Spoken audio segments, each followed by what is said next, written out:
Malaysia کے وزیر اعظم انور ابراہیم نے کہا کہ امدادی مشن کو روک کر اسرائیل نے نہ صرف فلسطینی عوام کے حقوق کی توہین کی ہے بلکہ دنیا کے اجتماعی ضمیر کو بھی چیلنج کیا ہے۔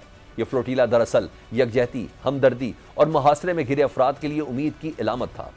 الجزیرہ کی رپورٹ کے مطابق اسرائیلی وزیر خارجہ نے ایکس پر کہا کہ گریٹا تھنبرگ اور اس کے دوست محفوظ اور صحت مند ہیں۔ اسرائیلی وزارت نے ایک ویڈیو بھی شیئر کی تھی جس میں گریٹا تھنبرگ کو لے جاتے ہوئے دکھایا گیا ہے۔ بیان میں کہا گیا کہ اب ان حراست میں لیے گئے افراد کو یورپ واپس بھیجنے کے لیے ڈیپورٹیشن کے اقدامات شروع کیے جائیں گے۔ دوسری جانب امن منصوبے کی آڑ میں غزہ پر اسرائیلی حملوں کا سلسلہ تاحال جاری ہے۔ صبح سے اسرائیلی فوج کی جانب سے غزہ سٹی، وسطی غزہ اور دیر البلا کے علاقوں میں کی گئی تازہ بمباری میں کم از کم 20 فلسطینی شہید ہو چکے ہیں۔ اسرائیل نے غزہ شہر میں رہ جانے والے ہزاروں افراد کو زبردستی وہاں سے نکل جانے کا حکم دیا ہے۔ صہیونی فورسز کی جانب سے دھمکی دی گئی ہے کہ یہ ان کے لیے آخری موقع ہے کہ وہ بھاگ جائے یا اسرائیل کے حملے کی مکمل طاقت کا سامنا کریں۔ اسرائیلی وزیر دفاع اسرائیل کاٹز نے بدھ کے روز ایکس پر دھمکی دی کہ غزہ میں جو بھی ٹھہرے گا اسے دہشت گرد اور دہشت گردی کا حامی سمجھا جائے گا۔ دوسری جانب حماس کی ٹرمپ امن منصوبے پر مشاورت جاری ہے۔ ذرائع کا کہنا ہے کہ منصوبہ در حقیقت اسرائیلی مفادات کے تحفظ کی کوشش ہے۔ ایسے میں حماس کی جانب سے اسے منوعاً قبول کرنا ناممکن ہوگا۔ گزشتہ روز حماس کی جانب سے ٹرمپ منصوبے میں کچھ ترامیم سامنے آئی تھیں جن میں غزہ سے اسرائیلی فورسز کے مکمل انخلاء اور آزاد فلسطینی ریاست کے قیام کی ضمانت مانگی گئی تھی۔ ادھر اسرائیل کی جانب سے غزہ میں عالمی مخالفت کے دباؤ سے نکلنے کے لیے امریکی سوشل میڈیا انفلوئنسرز کو خریدنے کا انکشاف ہوا ہے۔ میڈیا رپورٹس کے مطابق اسرائیلی حکومت انفلوئنسرز کو فی پوسٹ $7,000 تک ادا کر رہی ہے تاکہ وہ اسرائیل کے حق میں مواد شیئر کریں۔ امریکی foreign agents registration act FARA کے تحت سامنے آنے والی دستاویزات کے مطابق یہ فنڈنگ حکومت اسرائیل بذریعہ ہیواس میڈیا گروپ کے تحت برجز پارٹنرز LLC کے ذریعے کی جا رہی ہے۔ دستاویزات کے مطابق $9 لاکھ کے ابتدائی بجٹ کا نصف امریکی انفلوئنسرز کی بھرتی اور تربیت پر خرچ ہو رہا ہے۔ اسرائیل امریکی صدر ٹرمپ کے سابق ڈیجیٹل کمپین اسٹریٹجسٹ بریٹ پارسکل کو ماہانہ $15 لاکھ ادا کر رہا ہے تاکہ وہ مصنوعی ذہانت کے ذریعے ہزاروں پرو اسرائیل پیغامات تخلیق کریں۔ نیتن یاہو نے نیو یارک میں امریکی یہودی انفلوئنسرز کے ایک گروپ سے خطاب میں کہا تھا کہ آج کی سب سے بڑی جنگ سوشل میڈیا پر ہے اور ہمارا اصل ہتھیار انفلوئنسرز ہیں۔ سموتھ فلوٹیلا پر حملے، غزہ میں جاری نسل کشی سے واضح ہو گیا ہے کہ ٹرمپ کے ساتھ کھڑے ہو کر امن منصوبے کا اعلان در حقیقت نیتن یاہو کی چال تھی جس کا مقصد عالمی برادری کے دباؤ سے وقتی طور پر جان چھڑانا تھا۔ مبصرین کا کہنا ہے کہ یہ صورتحال پیس میکر اور ڈیل میکر کا دعویٰ کرنے والے صدر ٹرمپ کے لیے بھی امتحان ہے۔ صدر ٹرمپ کو چاہیے کہ وہ جس زبان میں حماس کو دھمکیاں دیتے ہیں اس انداز میں نیتن یاہو کو بھی دو ٹوک پیغام دیں۔ قاتل کے ساتھ کھڑے ہو کر مقتول سے ہمدردی کا ڈرامہ مزید نہیں چلے گا۔ مسلم ممالک کو بھی یہ چاہیے کہ ادھر ٹرمپ پر زور دیں کہ جب تک امن منصوبہ حتمی شکل اختیار نہیں کرتا غزہ میں جاری آگ اور خون کا کھیل بند کیا جائے۔ یہی نہیں، گلوبل سموتھ فلوٹیلا کے علاوہ دیگر ذرائع سے آنے والی امداد کو غزہ میں پہنچانے کے لیے راستہ مہیا کیا جائے۔ اس اہم پیش رفت پر ہمارے ساتھ ہے سابق سفیر آصف درانی صاحب۔ آصف درانی صاحب، عدم تشدد کے عالمی دن پر گلوبل سموتھ فلوٹیلا پر یوں صہیونی فورسز کا دھاوا بولا جانا، اور یہ کوئی جنگی مشن تو تھا نہیں بلکہ اس مشن کا مقصد تھا غزہ کے مظلوموں تک امداد پہنچانا، لیکن حملہ کیا گیا، نیتن یاہو کا مزید گھراؤنا چہرہ بے نقاب ہوا۔ آپ سمجھتے ہیں کہ ٹرمپ کے ساتھ امن معاہدے کی حمایت نیتن یاہو کا محض ایک ڈرامہ تھا، حقیقت میں وہ غزہ جنگ بندی چاہتے ہی نہیں ہے؟ میرے خیال میں فلوٹیلا کا پلان تو بہت پہلے سے بنا ہوا تھا، ٹرمپ پلان سے بہت پہلے کا تھا، اور وہ گواہ بھی تھے، اور لیکن اس میں اسرائیل کی ہٹ درمی تو ہر قدم پہ آپ کو ثابت ہو رہی، اس لیے آپ کو چاہے ٹرمپ پلان ہو یا اسرائیل، ان کے جو عزائم ہیں یا ان کی جو نیت ہے اس پہ یقین کرنا میرے خیال میں اپنے آپ کو دھوکہ دینے کے مطابق ہوگا۔ اور یہ باتیں اب آپ کے سامنے آ رہی ہیں۔ اب جیسے فلوٹیلا ہے اس کے لوگوں کو اریسٹ کر لیا، تو یہ انہوں نے پہلے بھی کیا تھا، بلکہ ایک جو ٹرکش وہ تھا ایک شپ تھا، اس پہ انہوں نے فائرنگ بھی کی تھی، اس میں کچھ جانی اطلاق بھی ہوئے تھے۔ تو اسرائیل کی بروٹیلٹیز تو اب جو ہے وہ ایک ٹیکسٹ بک وہ کیس بن چکی ہے۔ ٹھیک، اچھا درانی صاحب، امپیکٹ کیا کریٹ ہوا؟ 37 ممالک سے تعلق رکھنے والے 200 کارکن اس وقت اسرائیلی فوج کی حراست میں ہیں، یورپ سمیت مختلف ممالک میں احتجاج بھی کیا ہو رہا ہے، کیا عالمی احتجاج کے باعث آپ کو غزہ کی عوام تک امداد پہنچنے کی کوئی راہ نکلتی نظر آ رہی سر؟ دیکھیے، اسرائیل یہ ہر ایسی کوشش کی راہ میں روڑے اٹکائے گا جس میں غزہ کو ریلیف مل سکے، اور اسرائیل کا ہدف یہ ہے کہ غزہ کو خالی کرایا جائے.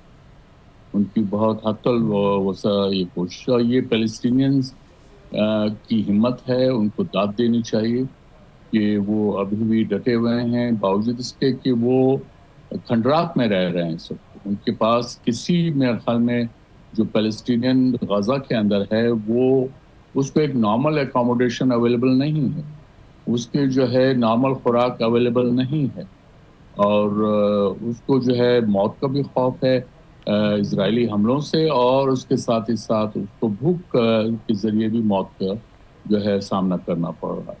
تو یہ اسرائیل کی بروٹیلٹیز ہیں. اس کے آگے اب جو عالمی رائما ہے اس میں آپ نے دیکھا کہ ویسٹ میں جس طرح کے ڈیمانسٹریشنز ہیں وہ فقید المثال ہیں, اور اس کے مقابلے میں متاسفانہ جو مسلم ممالک ہیں وہاں پہ یہ نہ ہونے کے برابر. بہت شکریہ آصف درانی صاحب, ہم سے بات کر رہے تھے. مزید ڈسکس کر لیتے ہیں سابق سفیر ہیں شاہد کیانی صاحب سے. اچھا شاہد کیانی صاحب, ایک طرف پوری دنیا میں غزہ جنگ رکوانے کے منصوبہ ڈسکس ہو رہا ہے, وہیں اسرائیل اپنی حرکتوں سے باہر. غزہ امداد لے جانے والا جو گلوبل سموتھ فلوٹیلا ہے اس پہ حملہ بھی کیا گیا, کئی گرفتاریاں بھی ہو گئی ہیں. آپ سمجھتے ہیں یہ صدر ٹرمپ کے لیے ایک امتحان ہے کہ کنسنسس کے ساتھ ہو رہا ہے؟ میں پہلے آپ کو یہ بتاؤں کہ جب سے یہ 2 سال سے اوپر ہو گئے ہیں کہ جو غزہ کے اندر جنگ جاری ہے, یہاں پر لوگ اس وقت بات کرتے تھے کہ جی ان کو خوراک پہنچائی جائے, ان کو دوائیاں پہنچائی جائیں. میں ان کے ساتھ ہوں, لیکن پہلے تھوڑا دماغ استعمال اپنا کریں گے. کوئی بچے گا تو کھائے گا نا, کوئی بچے گا تو اس کو دوائیاں پہنچیں گی. سب سے پہلے تو آپ کا جو ہونا چاہیے ایم آبجیکٹو ہونا چاہیے کہ آپ اس جنگ کو بند کروائیں تاکہ پیسفلی یہ ان کو خوراک اور دوائیاں جو بھی ہیں پہنچی جائیں. یہ تو سب سے بڑی ضروری. اس پر کوئی ایمفیسس نہیں ہے, بات ہوتی ہے لیکن خاموشی ہو جاتی ہے. ارے ممالک بھی بس میں کیا کہوں, وہ ایک میک بلیو سی وہ اپنی سپورٹ دیتے ہیں. تو جو غزہ کے لوگ ان سے تو کسی نے پوچھا نہیں. ابھی کہتے ہیں جی کہ فلسطین کو وہ ریکگنائز کرنا, اس کی اہمیت ان لوگوں کے لیے کیا ہے جو بیچارے اپنی جان کی بازی لگائی ہوئی ہے. کئی ایک ایسٹیمیٹ کے مطابق 1.5 لاکھ غزہ میں فلسطینی مارے جا چکے ہیں. یہ ایک اپنی طرف ہے بہت بڑا المیہ ہے. یہ جو ویسٹرن کنٹریز کی ہیومن رائٹس کے ہم یہ کرتے ہیں وہ بالکل اب اٹ از ان دا ڈول ڈرمس. اب آ جائیں فلوٹیلا پہ. فلوٹیلا کو پتہ نہیں جی بہت سارے جہاز ہیں جو خوراک لے کر آ رہے ہیں, اس میں دوائیاں بھی ہوں گی, خوراک بھی ہوگا, اور اس کے اندر جو لوگ بیٹھے ہوئے ہیں نا وہ عام لوگ نہیں ہیں. ایک تھرنبرگ جو لیڈی ہے جو کلائمیٹ چینج کے لیے اس نے بڑا کام کیا ہے, اور بھی بڑے امپورٹنٹ لوگ ہیں. ان میں ہیومینیٹیرین ایسپیکٹ میں وہ بڑے ایکسپیرینس, ان کو پتا ہے کہ وہاں جا کر انہیں کرنا کیا ہے, کس کو دوائیاں دینی ہے, کس کو خوراک دینی ہے, کیا کرنا ہے. انہیں اپنا ہوم ورک کیا ہوا ہے. سب سے بڑا ظلم یہ ہے کہ وہ انٹرنیشنل واٹرز ہیں وہ غزہ کا حصہ ہے, وہاں پر ان کو انہوں نے پہلے ہی روک لیا اور اب باقی کو بھی روکیں گے. اور قید کر لیا, لے کے جا رہے ہیں اور کہتے ہیں کہ ہم آپ کو رپورٹ کریں گے.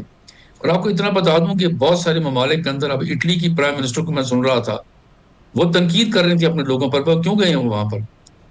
وہ یہ خیال نہیں کرتی, الیکٹڈ لیڈی ہیں, کہ ان کے ملک کے اندر اس وقت ڈیمونسٹریشنز ہو رہی ہیں. بہت سارے ملکوں میں یہ ڈیمونسٹریشنز ہو رہی ہیں.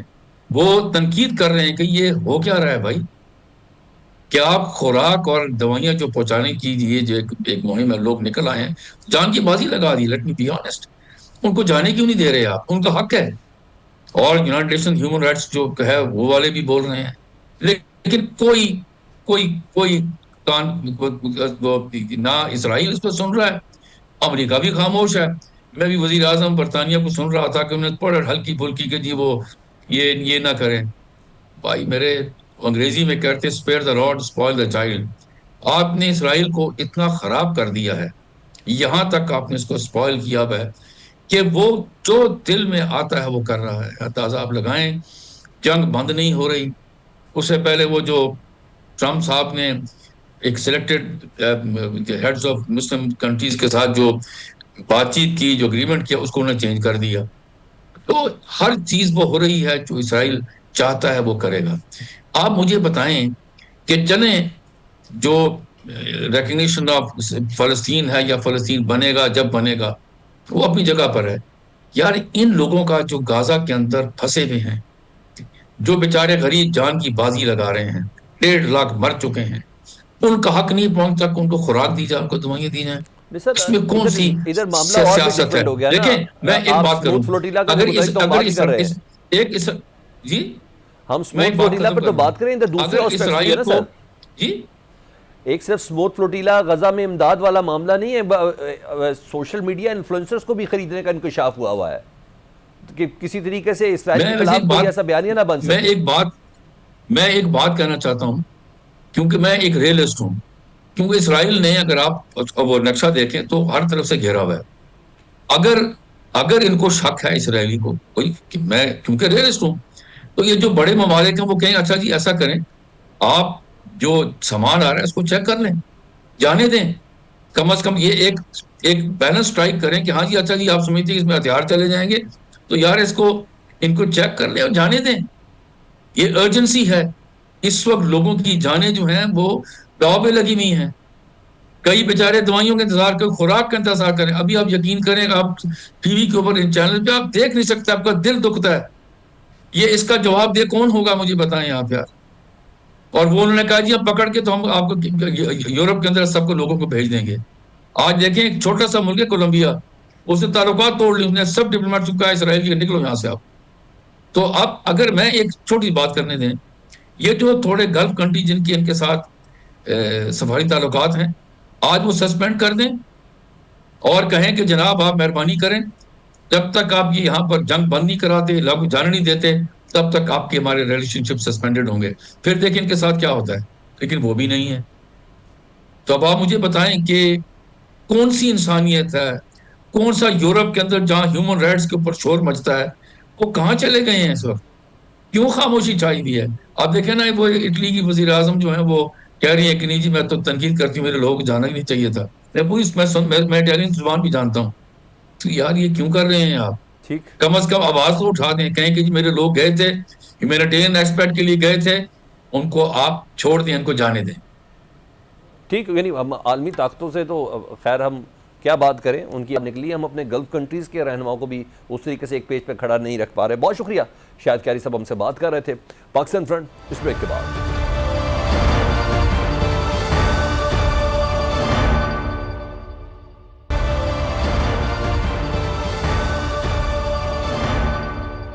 وزیر اعظم شہباز شریف کا آزاد کشمیر میں ناخوشگوار واقعات پر بڑا قدم. وزیر اعظم آزاد کشمیر چودھری انوار، رانا ثناء اللہ، طارق فضل چودھری، احسن اقبال، سردار یوسف، پیپلز پارٹی کا رہنما راجہ پرویز اشرف اور قمر زمان کارا پر مشتمل مذاکراتی کمیٹی تشکیل دے دی.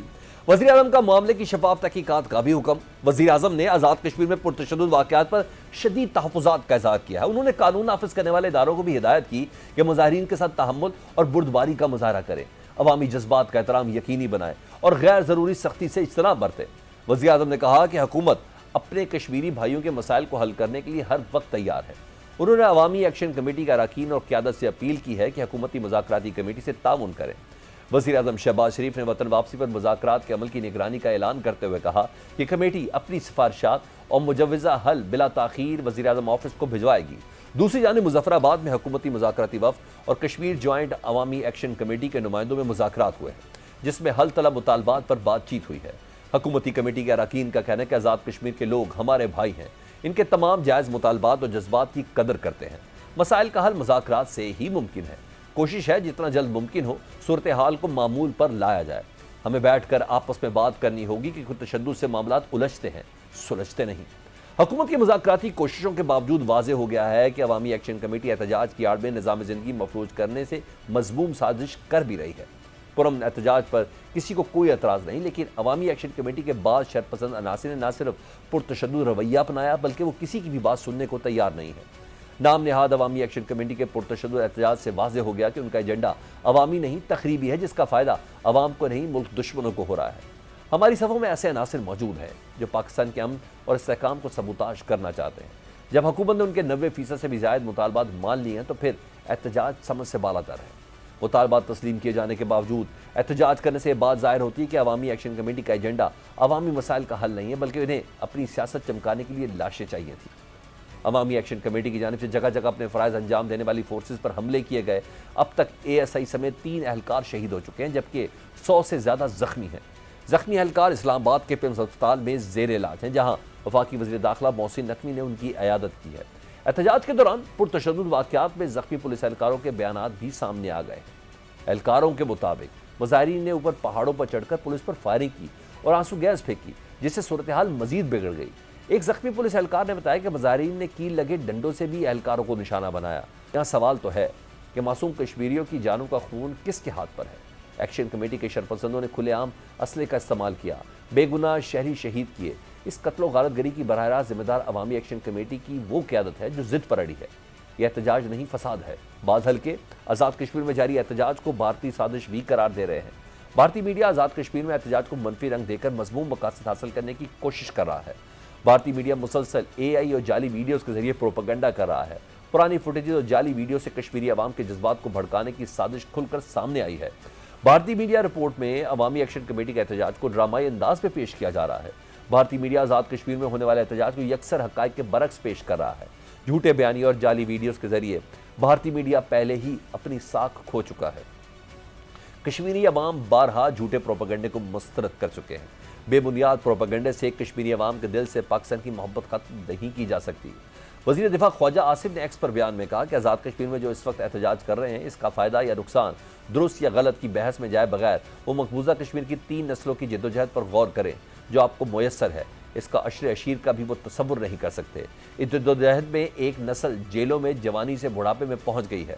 وہ کشمیر کی آزادی کی تاریخ اپنے خون سے لکھ رہے ہیں، پھانسی چڑھ گئے، سینے پر گولیاں کھائیں اور پاکستان سے محبت کی ہر روز قیمت ادا کرتے ہیں۔ خواجہ آصف نے کہا کہ پاکستان فوج نے جو جنگ کشمیر کی آزادی کے لیے لڑی، اسے جانے قربان کرنے والے پنجابی، پختون، بلوچ، سندھی، گلگتی اور بلتی سب شامل تھے۔ پاکستان نے اپنا وجود کشمیر کی آزادی کے لیے داؤ پر لگایا ہے اور لگائیں گے، یہ ہمارے ایمان کا جز ہے۔ مبصرین نے آزاد کشمیر میں جاری بحران کے تناظر میں وزیر اعظم کی جانب سے اعلیٰ سطح پر ایک بااختیار کمیٹی کے قیام اور مذاکرات کی پیشکش کو ایک نہایت دانشمندانہ اقدام اور بروقت فیصلہ قرار دیا ہے۔ مبصرین کہتے ہیں کہ اس نوعیت کی مذاکرات سے موجودہ بحران کے حل کی راہ ہموار ہو سکتی ہے۔ تجزیہ کاروں کا کہنا ہے کہ اب حالات کو سنبھالنے اور معاملے کو درست سمت میں آگے بڑھانے کی اصل ذمہ داری جوائنٹ عوامی ایکشن کمیٹی پر عائد ہوتی ہے۔ اگر کمیٹی نے وزیر اعظم کی اس مثبت پیشکش کو قبول نہ کیا تو اس پہ کوئی شک باقی نہیں رہے گا کہ قیادت کا ایجنڈا دراصل کچھ اور ہے۔ تجزیہ کاروں کا کہنا ہے کہ عوام لاشوں کی سیاست کرنے والے ایکشن کمیٹی کے نمائندوں کو اچھی طرح پہچان لیں۔ اس انتشار کا فائدہ صرف اور صرف بھارت کو ہو رہا ہے۔ دشمن کو خوش کرنے والے عوام کے خیر خواہ نہیں ہو سکتے۔ عوامی ایکشن کمیٹی کی ہڑتال سے کشمیر کاز عالمی سطح پر کمزور ہوا ہے۔ عوامی ایکشن کمیٹی بھارتی ایجنڈے کو تقویت دے رہی ہے۔ یاد رکھیں، یہ وقت تقسیم کا نہیں ہے، متحد ہونے اور دشمن کو بھرپور جواب دینے کا ہے۔ اس اہم معاملے پر بات کر لیتے ہیں سابق وزیر اطلاعات آزاد کشمیر مشتاق منہاج صاحب سے۔ مشتاق منہاج صاحب، کشمیر میں جو احتجاج ہو رہا ہے اس پر حکومت نے مظاہرین کے 90% مطالبات مان لی ہیں، لیکن پھر بھی احتجاج جاری ہے۔ اس کی کیا وجہ ہے اور کیا یہ مظاہرین بھارت کے ہاتھوں استعمال تو نہیں ہو رہے؟ جی بہت شکریہ۔ یہ بات کہنا کہ 90% مطالبات مان لیے ہیں، یہ کسی حد تک درست ہے، لیکن جو وہاں پر سچویشن ہے کہ جو 2 اہم باتیں ہیں جس پہ ڈیڈ لاک ہوا ہے، اس میں ایک مہاجرین کی نشستیں ہیں اور پھر جو ان کا یہ کہنا ہے کہ جو حکمران لوگ ہیں یا جو کیبنٹ کے لوگ ہیں، پرائم منسٹر ان کی جو امرات ہیں، ان کا خاتمہ ہے۔ یہ دونوں چیزیں اسمبلی سے وابستہ ہیں اور ان کا جب ڈاکٹر طارق فضل چودھری صاحب والی جو کمیٹی تھی، اس کمیٹی کے ساتھ تقریباً جتنے بھی ان کی 38 اپنی چارٹر آف ڈیمانڈ پیش کیے گئے تھے، ان میں سے تقریباً موسٹلی کے اوپر اتفاق رائے ہو گیا تھا۔ لیکن مہاجرین کی نشستیں چونکہ اسمبلی کے قانون سازی سے متعلق ہیں، آئین سازی سے متعلق ہیں، تو اس لیے اس کے اوپر ایک ڈیڈ لاک آیا۔ تو ابھی دوبارہ پرائم منسٹر سے بات کی گئی ہے، پرائم منسٹر پاکستان سے میاں شہباز شریف صاحب سے، اور وہ خود اس عمل کی نگرانی کر رہے ہیں۔ انہوں نے ایک نسبتاً بڑا ڈیلیگیشن ایکسٹینڈ کیا ہے جس میں رانا ثناء اللہ صاحب کو بھی شامل کیا گیا، اسی طرح سابق صدر ہیں آزاد جموں کشمیر کے سردار مسعود خان صاحب کو بھی لیا گیا، سردار یوسف صاحب کو بھی لیا گیا۔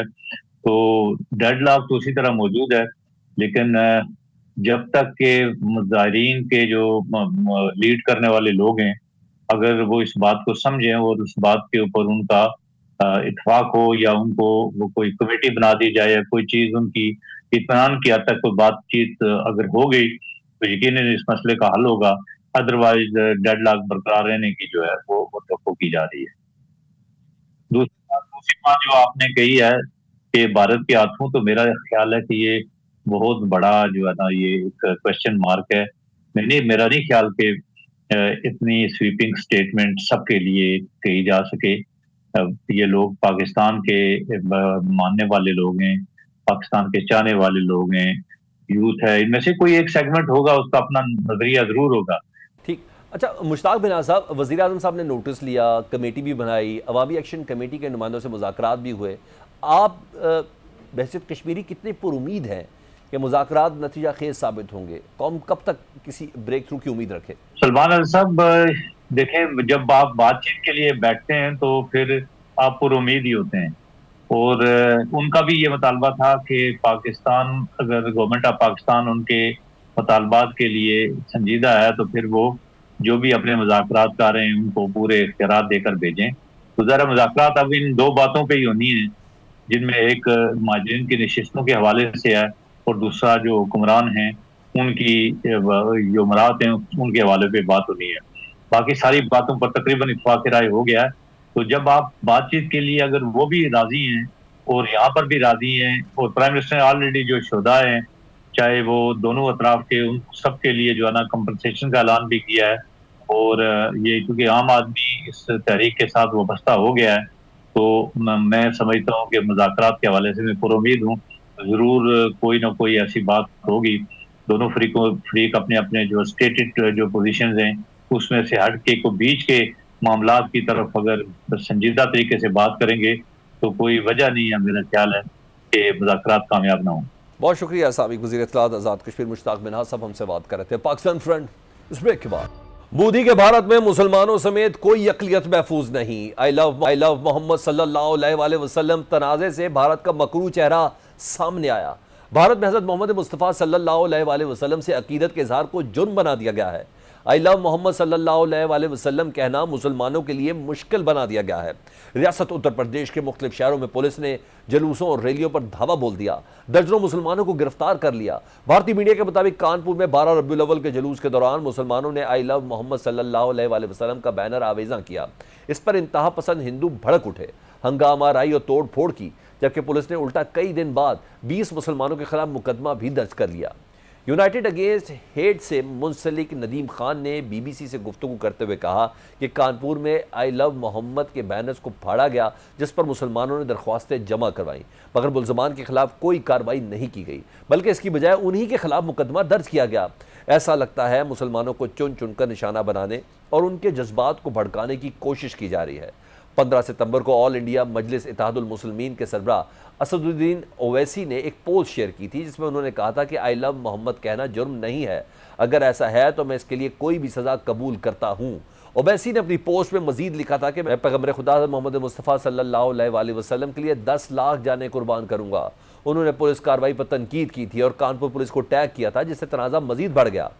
بھارت کی ریاست اتر پردیش کے شہر کانپور میں شروع ہونے والا آئی لو محمد صلی اللہ علیہ وآلہ وسلم سے متعلق احتجاج اب کئی ریاستوں میں پھیل چکا ہے, جس نے مسلم کمیونٹی میں مظاہروں اور جلوسوں کی صورت اختیار کر لی ہے. بھارتی اخبار انڈیا ٹوڈے کی رپورٹ کے مطابق اتر پردیش, اتراکھنڈ, تلنگانہ اور مہاراشٹرا کے شہروں جیسے اناؤ, بریلی, کوشامبی, لکھن, مہاراج گنج, کشی پور اور حیدرآباد میں اس تنازع کے باعث ریلیاں اور گلی کوچوں میں احتجاج ہوئے, جن میں بعض مقامات پر پولیس کے ساتھ جھڑپیں بھی ہوئی. رائے بریلی میں اعلیٰ حضرت درگاہ اور اتحاد ملت کونسل کے سربراہ مولانا توقیر رضا خان کی رہائش گاہ کے باہر آئی لو محمد صلی اللہ علیہ وآلہ وسلم ریلی نکالی گئی, جسے روکنے کے لیے پولیس نے لاٹھی چارج کیا اور متعدد افراد کو گرفتار کر لیا. اسی طرح سہارنپور میں جمعے کی نماز کے بعد نکلنے والی ریلی بھی پولیس تشدد کی نظر ہو گئی. کئی مظاہرین کو حراست میں لیا گیا اور احتجاج کو طاقت کے ذریعے دبانے کی کوشش کی گئی. اتراکھنڈ کے علاقے کاشی پور میں مسلمانوں نے اتوار کی شام آئی لو محمد والے بینرز کے ساتھ ایک جلوس نکالا اور اس موقع پر مظاہرین اور پولیس میں جھڑپیں بھی ہوئیں. علی گڑھ مسلم یونیورسٹی کے طلباء یونین کے سابق صدر فیض الحسن نے بی بی سی کو بتایا کہ ہم نے ابتدائی ایف آئی آر کے اندراج کے خلاف پرامن مارچ کیا, جس میں کوئی نعرہ نہیں لگایا گیا اور نہ ہی کوئی قانون توڑا گیا. ہمیں بعد بھی معلوم ہوا کہ ہمارے خلاف مقدمہ درج کیا گیا ہے. فیض الحسن کہتے ہیں کہ مسلمان پیغمبر خدا حضرت محمد مصطفیٰ صلی اللہ علیہ وآلہ وسلم سے محبت کرتے ہیں. ہمیں اپنے رسول سے محبت کا اظہار کرنے پر نشانہ بنایا جا رہا ہے. انڈیا کی مسلم تنظیموں نے الزام عائد کیا ہے کہ پولیس مسلمانوں کو ان کے مذہبی آزادی کے اظہار کی پاداش میں نشانہ بنا رہی ہے. لکھنؤ میں کئی خواتین نے ریاستی اسمبلی کے سامنے آئی لو محمد کا بینر اٹھا کر احتجاج کیا. ان خواتین کی قیادت سماجوادی پارٹی کی لیڈر اور نامور شاعر منور رانا کی بیٹی سمیہ رانا نے کی۔ سمیہ نے کہا کہ جب مسلمانوں کے خلاف اشتعال انگیز تقاریر کی جاتی ہے تو کوئی مقدمہ درج نہیں کیا جاتا، جب مسلمان اپنے آئینی حقوق کے تحت اپنے مذہبی خیالات کا اظہار کرتے ہیں تو FIR درج کی جاتی ہے۔ یہ مسلمانوں کے مذہبی اظہار اور جذبات کو دبانے کی کوششیں ہیں جنہیں برداشت نہیں کیا جائے گا۔ ادھر بھوپال، ممبئی اور دیگر شہروں میں مسلمانوں نے عقیدت رسول صلی اللہ علیہ وآلہ وسلم کے اظہار کے لیے جلوس نکالے، جن میں بڑی تعداد میں لوگ شریک ہوئے۔ ان مظاہروں نے بھارت میں مذہبی آزادی اور مسلمانوں کے خلاف بڑھتی ہوئی ریاستی سختیوں پر سنگین سوالات کھڑے کر دیے ہیں۔ کہیں عقیدوں پر حملے ہیں تو کہیں معیشت پر۔ امریکہ میں شٹ ڈاؤن کی سیاست سے بے روزگاری کے طوفان کا خطرہ ہے۔ صدر ٹرمپ نے شٹ ڈاؤن کی آڑ میں 3 لاکھ وفاقی ملازمین سے جان چھڑانے کا پلان بنا لیا ہے۔ شٹ ڈاؤن سے امریکی فضائی سفر متاثر اور سائنسی تحقیق معطل ہو گئی ہے۔ اہم محکمے بند ہونے سے امریکی فوجیوں کو تنخواہوں کی ادائیگی بھی رک گئی ہے۔ یوں 7,50,000 وفاقی ملازمین کو تنخواہ کے بغیر جبری رخصت پر بھیج دیا گیا ہے۔ رائٹرز رپورٹ کرتا ہے کہ ٹرمپ انتظامیہ نے ڈیموکریٹک جھکاؤ رکھنے والی ریاستوں کے لیے $26 ارب منجمد کر دیے ہیں۔ نشانہ بننے والے پروگرامز میں نیو یارک، جہاں کانگریس کے دونوں اعلیٰ ڈیموکریٹ رہتے ہیں، کے ٹرانزٹ منصوبوں کے لیے $18 ارب شامل ہیں۔ کیلیفورنیا، الینوائے سمیت 16 ڈیموکریٹک ریاستوں میں گرین انرجی منصوبوں کے لیے $8 ارب کے فنڈز بھی منجمد کر دیے گئے ہیں۔ ریپبلکن سینیٹر تھام ٹیلس نے ٹرمپ انتظامیہ کی فنڈز روکنے کی پالیسی پر تحفظات کا اظہار کیا ہے۔ تھام ٹیلس کا کہنا ہے کہ انہیں تشویش ہے کہ نیو یارک کے لیے انفراسٹرکچر فنڈز روکنے سے کانگریس کے لیے شٹ ڈاؤن ختم کرنا مزید مشکل ہو سکتا ہے۔ کئی سرکاری ایجنسیوں نے اپنی ویب سائٹ پر یہ نوٹس بھی جاری کیا ہے کہ شٹ ڈاؤن کا ذمہ دار ریڈیکل لیفٹ ہے، جو ممکنہ طور پر ہیج ایکٹ کے خلاف ورزی ہے، جو سرکاری خدمات کو سیاست سے دور رکھنے کے لیے بنایا گیا ہے۔ صدر ٹرمپ نے ٹروتھ سوشل پر پیغام میں لکھا کہ ڈیموکریٹ کی جانب سے جبری بندش کے اس موقع کو ریپبلکنز فراڈ اور بدعنوانی روکنے کے لیے ضرور استعمال کریں۔ اس سے اربوں ڈالر بچائے جا سکتے ہیں۔ نائب صدر JD وینس نے خبردار کیا کہ اگر شٹ ڈاؤن چند دنوں سے زیادہ طویل ہوا تو انتظامیہ وفاقی ملازمین کو برخاست کرنے کی مہم کو بڑھا سکتی ہے۔ وینس نے وائٹ ہاؤس کی بریفنگ میں کہا کہ اگر شٹ ڈاؤن چند دنوں سے زیادہ طویل ہوا تو انتظامیہ کو مزید برطرفیوں پر مجبور ہونا پڑے گا، جو دسمبر تک 3 لاکھ کی تعداد میں پہنچ جائیں گی۔ ماضی کے شٹ ڈاؤنز میں مستقل برطرفیاں نہیں ہوئیں۔ امریکی پیٹنٹ اور ٹریڈ مارک آفس نے ایک داخلی خط کے مطابق کہا ہے کہ وہ اپنے 14,000 ملازمین سے 1% کو فارغ کرے گا۔ امریکی نیوز ویب سائٹ ایکسیوس کے مطابق آفس آف مینجمنٹ اور بجٹ کے ڈائریکٹر رسل وارڈ کا کہنا ہے کہ ٹرمپ انتظامیہ 1 یا 2 دن میں وفاقی کارکنوں کو برطرف کرنا شروع بھی کر دے گی۔ مبصرین یہ بھی بتا رہے ہیں کہ اقدامات واضح کرتے ہیں کہ ٹرمپ اپنے اس وعدے کو پورا کرنے جا رہے ہیں کہ وہ شٹ ڈاؤن کا فائدہ اٹھا کر اپنے سیاسی مخالفین کو سزا دیں گے اور $7 کھرب کے وفاقی بجٹ پر اپنا کنٹرول بڑھائیں گے۔ حالانکہ امریکی آئین کے تحت یہ کانگریس کا اختیار ہے۔ ایوان نمائندگان کے ڈیموکریٹک لیڈر حکیم جیفریز نے کہا کہ نیو یارک میں سب وے اور بندرگاہ کے منصوبوں کے لیے فنڈز روکنے سے ہزاروں لوگ بے روزگار ہو جائیں گے۔ نیو یارک سے تعلق رکھنے والے سینیٹ کے ڈیموکریٹک لیڈر چک شومر نے کہا کہ ٹرمپ عام امریکیوں کو ذاتی مقاصد کے لیے نشانہ بنا رہے ہیں۔ وہ امریکی عوام کو مہرے کے طور پر استعمال کر رہے ہیں اور ملک پر دباؤ ڈال کر بلیک میل کر رہے ہیں۔ دونوں جماعتوں ایک دوسرے پر الزام لگا رہی ہیں تاکہ 2026 کے وسط مدتی انتخابات میں برتری حاصل کی جا سکے۔ ایکسیوس کے مطابق اگرچہ محکمہ خارجہ کی ویب سائٹ نے ابتدائی طور پر فنڈنگ میں خرابی کی وجہ سے محدود اپڈیٹس کے بارے میں ایک عام پیغام دیا، لیکن بدھ کے روز اسے ڈیموکریٹ کی زیر قیادت شٹ ڈاؤن کا ذمہ دار ٹھہرایا گیا۔ وائٹ ہاؤس میں ایک ویب سائٹ پیج چلا رہا ہے جس میں شٹ ڈاؤن کلاک کے الفاظ کے اوپر ٹک ٹک ہے۔ ڈیموکریٹک نے حکومت کو بند کر دیا ہے۔ اسمال بزنس ایڈمنسٹریشن کی ویب سائٹ نے جمعرات کو ایک پیغام ڈسپلے کیا جس میں ڈیموکریٹس کو شٹ ڈاؤن کا ذمہ دار ٹھہرایا گیا، جس میں کہا گیا کہ SBA کو امریکہ کے 36 ملین چھوٹے کاروباروں کی خدمت کرنے سے روک رہا ہے۔ صدر ٹرمپ کے پچھلے دور میں شٹ ڈاؤن 35 روز تک چلا تھا، جو امریکی تاریخ کا طویل ترین شٹ ڈاؤن تھا۔ اب دیکھنا یہ ہے کہ ٹرمپ اپنے سیاسی عزائم اور معاشی ایجنڈے کو پورا کرنے کے لیے اس شٹ ڈاؤن کو کس حد تک کھینچتے ہیں۔ معیشت کے حوالے سے امریکن اکانومی کو اتنا بڑا چیلنج ہونے جا رہا ہے۔ سینئر صحافی ہیں، واشنگٹن بیس ہیں، اسفر امام صاحب، ان سے بات کرتے ہیں۔ اسفر صاحب، شٹ ڈاؤن سے متعلق اس وقت امریکہ میں کیا صورتحال ہے؟ کیا عوام پریشان ہے؟ کیونکہ صدر ٹرمپ شٹ ڈاؤن کی آڑ میں بتایا جا رہا ہے کہ 3 لاکھ وفاقی ملازمین سے جان بھی چھڑوانا چاہتے ہیں۔ عوام کیا کہہ رہی ہے؟